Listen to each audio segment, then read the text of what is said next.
जय हिंद। मैं महेंद्र कुमार। हरियाणा सरकार बहुत ही जल्द ही एंटी कन्वर्जन बिल पास करने वाली है। वैसे तो बिना पास किए ही हरियाणा में एंटी कन्वर्जन बिल लागू हो गया है और चारों तरफ चर्चों पर हमले और अटैक्स शुरू हो चुके हैं। अब इसको केवल एक कानूनी जामा पहनाना रह गया है।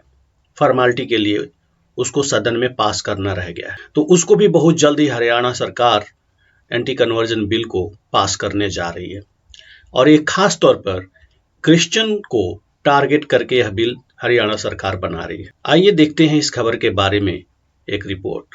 आप जो स्क्रीन पे देख रहे हैं ये टाइम्स नाउ टीवी चैनल है और ये एक विश्वसनीय न्यूज चैनल है जिसने यह रिपोर्ट दिया है कि हरियाणा सरकार, खट्टर सरकार बहुत जल्द ही हरियाणा में कानूनी रूप से एंटी कन्वर्जन बिल लागू कर देगी। वैसे भी हरियाणा में, जैसे मैंने आपको कहा कि पहले से ही एंटी कन्वर्जन बिल लागू है और क्रिश्चियनों को टारगेट कर लिया गया है। तो देखते हैं इस वीडियो को।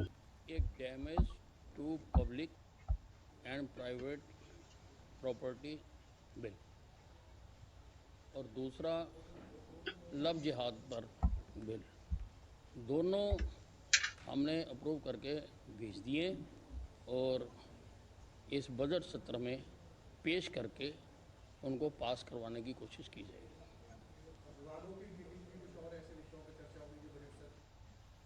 Let's go across to my colleague Gurpreet joining us on the broadcast more on this. Gurpreet, good morning. So after other BJP ruled states, now we are expected to see anti-conversion bill coming in Haryana too in the budget session. Well, yes, of course, that BJP government, they have already planned to introduce this bill in the coming session that will be on the in the coming March month.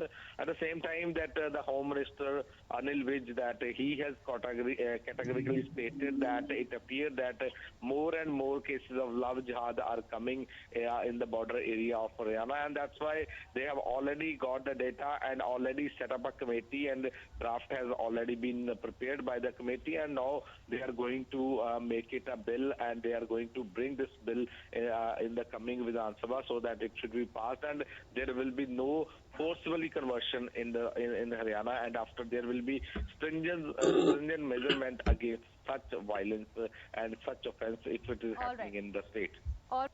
देखते हैं इस खबर की report को जो times now ने यह report जाहिर किया है।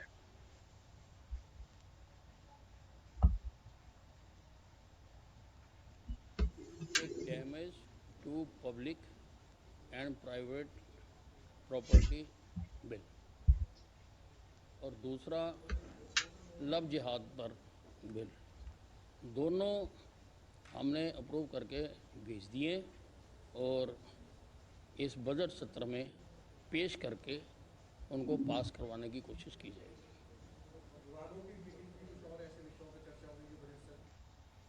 Let's go across to my colleague Gurpreet joining us on the broadcast more on this. Gurpreet, good morning. So after other BJP ruled states, now we are expected to see anti-conversion bill coming in Haryana too in the budget session. Well, yes, of course, that BJP government, they have already planned to introduce this bill in the coming session that will be on the in the coming March month. At the same time, that the Home Minister Anil Vij, that he has categorically stated that it appeared that more and more cases of love jihad are coming.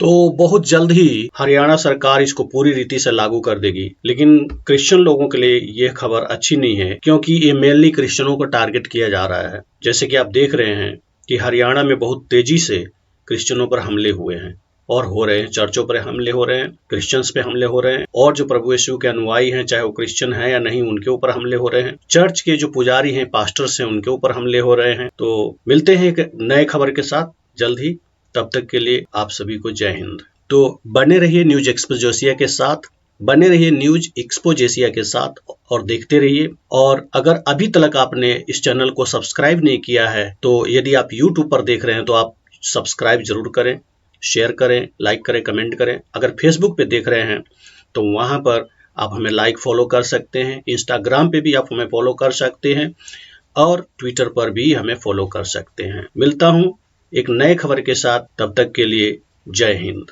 नमस्कार, मैं हूं Mahendra Kumar, news expose Asia से।